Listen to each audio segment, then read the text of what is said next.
Hi, I'm Caleb Bakare and I'm currently studying on the BSc Management program at the LSE. I'm here to tell you today how companies can get the best execution from their new graduate hires. A 2014 Mellon Financial Corporation study said that, on average, graduate employers from professional industries such as management consultancy, investment banking, and corporate law take at least 20 weeks to actually get up to speed with the jobs they have.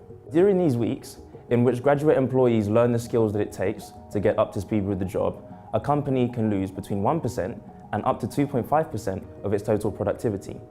Now, the reason for this loss of productivity is threefold. Number one, the high salaries that graduate employees actually command without actually producing very little until at least 20 weeks of them being in the role. Number two, the very high cost of training and development that graduate employees need for them to perform in their roles. And number three, the time that graduate joiners take away from senior employees and mid-level employees in explaining to them the answers to questions that they may have in their day-to-day roles. Now, the problem with the 1% to 2.5% productivity loss in today's very, very competitive business environment is that a company that wants to be a top performer will be completely unable to compete with its peers if it loses 2.5% of expected productivity every single year. In fact, it's often the case that a company would lose between 5% and up to as much as 20% of market share in an industry in the subsequent 5 to 10 years of losing 2.5% productivity per year. Now, of course, initial logic would suggest that surely a top company should simply stop recruiting top-level graduate employees. But that would be a suicidal move. Employees at top-level firms who are already there are becoming very, very specialized in their roles and often expand their business areas in order to increase revenue. Therefore, these employees need more junior employees underneath them in order to fill up the teams so that they can increase revenue to the firm. You could almost say that junior employees are the life force of any top workforce. On the flip side, top companies can simply not afford to produce 2.5 less than expected output year on year. And that brings us to the question, how can top employers actually get the best out of their top graduates? And how is it that they can make sure that statistically loss-making employees actually become profit-contributing employees? This question brings us to the human resource phenomenon of socialization. Socialization is defined in a paper by Talia Bauer and Beren Erdogan as the question of how can employees get the best skills, knowledge, and contribution to successfully become integrated into their organizations. Moreover, in a series of interviews by the writers Keith Rolag, Salvatore Parise, and Rob Cross, it was stated that employees perform best when they establish very strong networks within the organizations on both a senior level, a mid-level, and a junior level that help them to tackle problems that they may face later on down the line. The reason that co-workers are so conducive to rapid productivity in new graduates is because co-workers are integral in identifying two things. Number one, making sure that the issues highlighted with top graduate employees are actually the real issues that the firm is facing. And number two, making sure that the most important people to actually tackle those issues are the ones highlighted straight away. Organizations that therefore facilitate a relationship building approach through the use of informal networks are therefore said to have taken a relational approach by the researchers.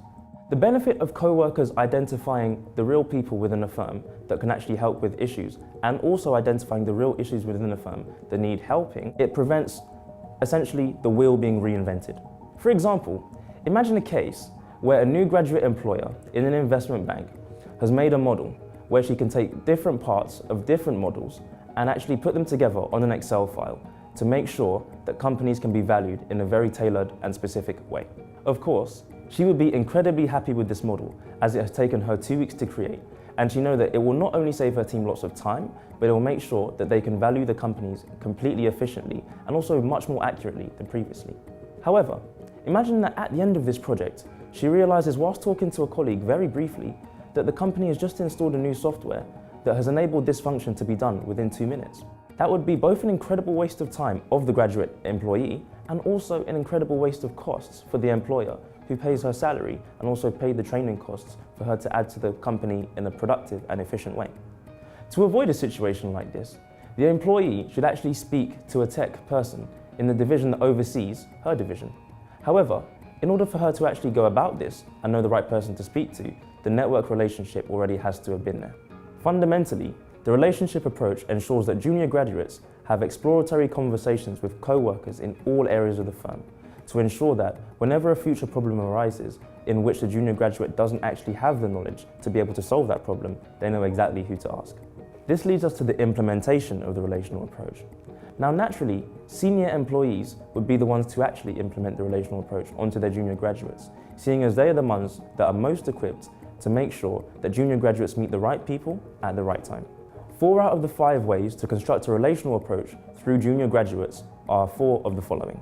Number 1, explain to juniors who to turn to and who not to turn to make sure that junior graduates don't waste time and cause frustrations by contacting the wrong people constantly in order to solve problems that they may come across on a day-to-day basis, both in projects and in onboarding. Number 2, regularly ask hires who they have in their relational network and make them fill out a list to see any gaps they have in the network and make sure that they contact the relevant people to fill those gaps.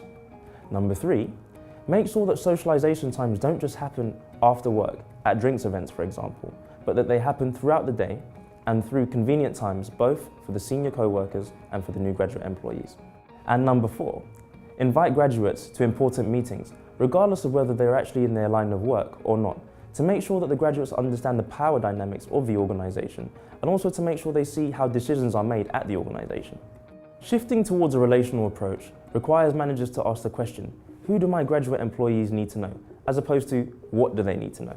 Focusing on the who helps managers construct a key list of information providers and connections to ensure that new graduates attain 100% productivity as quickly and as sustainably as possible. I hope you found this short video useful. If you're a new graduate employee or an employer, feel free to implement these tactics and hopefully they do work for you.